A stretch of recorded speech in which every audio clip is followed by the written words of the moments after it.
guys, ayan, so good morning sa ating lahat. So meron kasing tanong sa atin ng isang sisi natin about sa kung transfer daw ako at paano daw ako nagpaalam noon sa aking amo, nalilipat ako. Tapos yung second na tanong niya is yung about sa charge fee ng Singtel Dash sa pag-top up sa 7-Eleven at saka hindi daw ba yung pwede sa BDO. So guys, ang pag-uusapan muna natin ngayon yung about sa, kasi magkaibang tanong niya. So ang pag-uusapan muna natin ngayon is all about sa Singtel Dash. Wow! Ang galing sumayaw at ang ganda, ganyan ang mga dugong pili. So yun guys, yung sa Singtel Dash kasi way back 2019. Yeah, 2019 yung nakisuyo ako sa amo ko dati na kung pwede siya mag-top up sa akin sa 7-Eleven. Noong time na yun, wala pa siyang charge. Guys, free of charge pa siya yung pag-top up sa 7-Eleven papunta sa Singtel Dash. Pero ngayon, last year lang siya nag-start, nag-implement na ang Singtel Dash ng every top up mo sa 7-Eleven, for example, magta-top up ka ng $10, meron silang i-deduct sa account mo na 0.50 or 50 cents for transaction fee.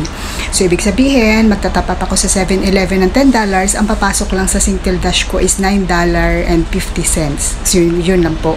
Then, pag ginamit ko naman ang Singtel Dash ko pang transaction locally, so ibig sabihin hindi siya pang international, hindi siya pang overseas, nagcha-charge po si Singtel Dash ng $1. For example, gagamitin ko si Singtel Dash as pay now, magsisend ako sa ibang number, even dash to dash, nagcha-charge siya ng $1.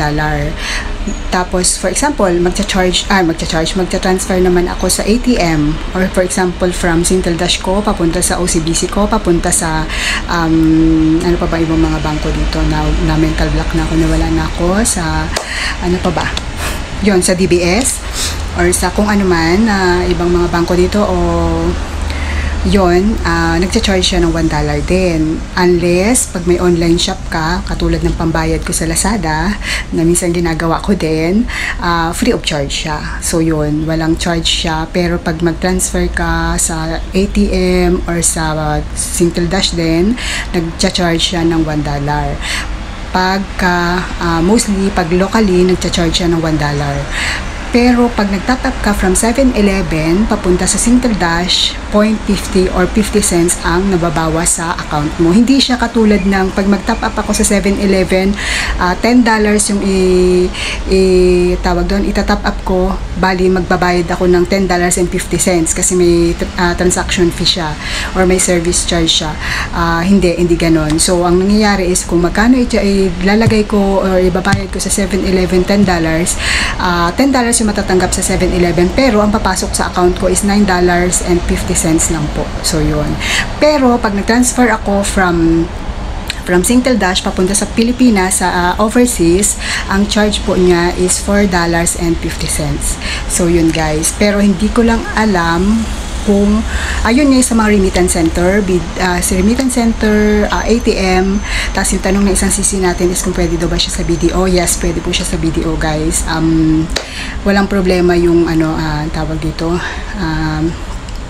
walang problema yung pag-transfer, pero may transaction charge siya.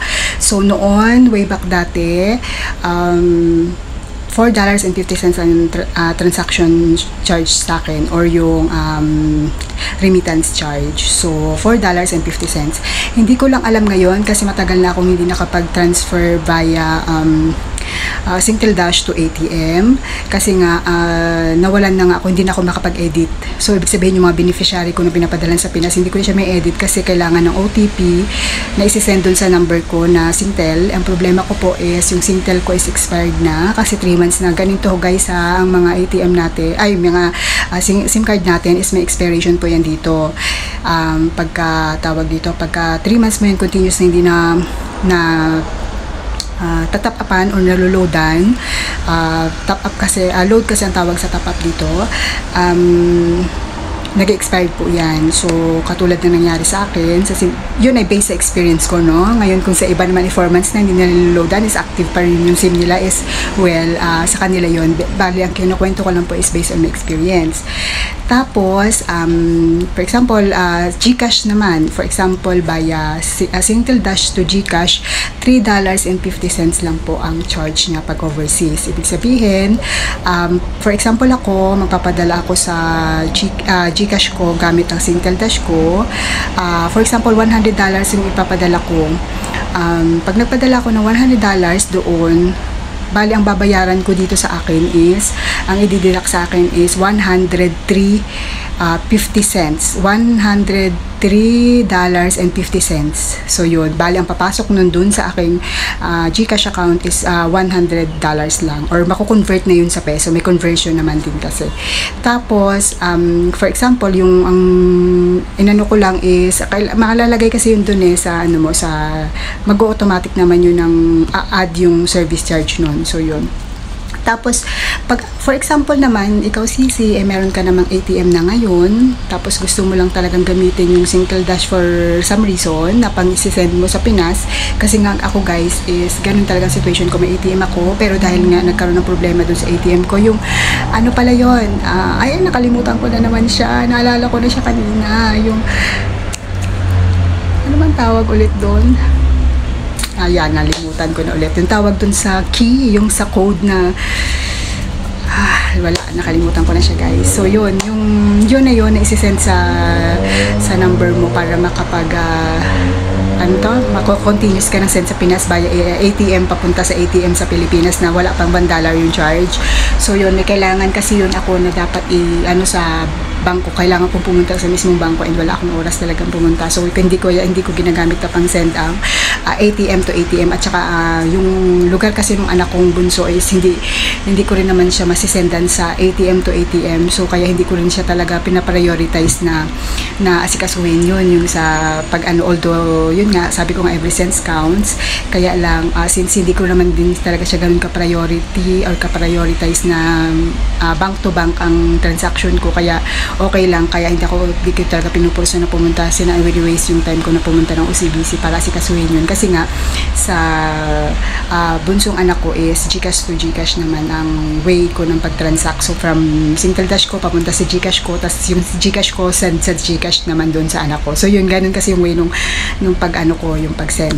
So yun, kaya kung iba-bank to bank ko, although medyo maliit nga ang charge sa akin, kaso nga lang ang problema naman is wala naman bangko yung bunso ko, so sayang din. So yun, mahihirapan din ako kasi wala silang ATM. So yun, tawag dito.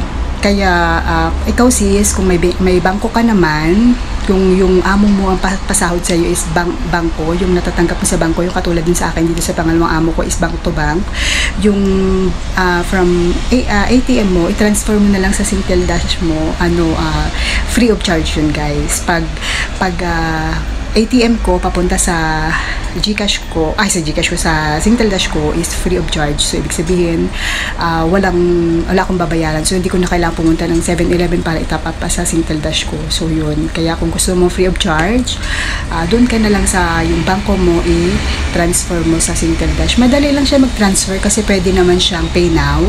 Basta yung ATM mo o yung bank mo, ako kasi OCBC, kinunek ko lang yung phone ko doon, kung ano yung phone na naka-registered ko doon, kinunek ko lang siya. Meron kasi doon na service na nakalagay na ikukunik mo siya sa PayNow. Free of charge naman din yun.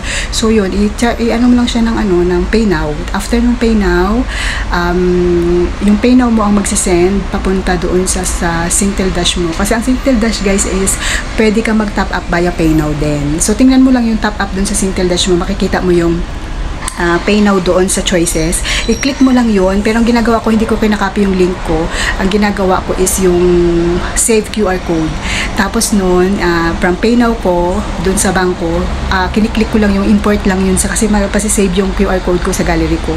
Ini-import ko lang yung QR code ng Singtel Dash ko, tapos yun, automatic na yun nila ay sasend ko na siya via PayNow ng bangko ko. So yun, ganun lang siya kasimple guys. So yun, sa tanong mo about yan Sisi, ito na po yung sagot ko. Yun lang, sana nakatulong, sana naintindihan mo kasi minsan magulo ako mag-explain.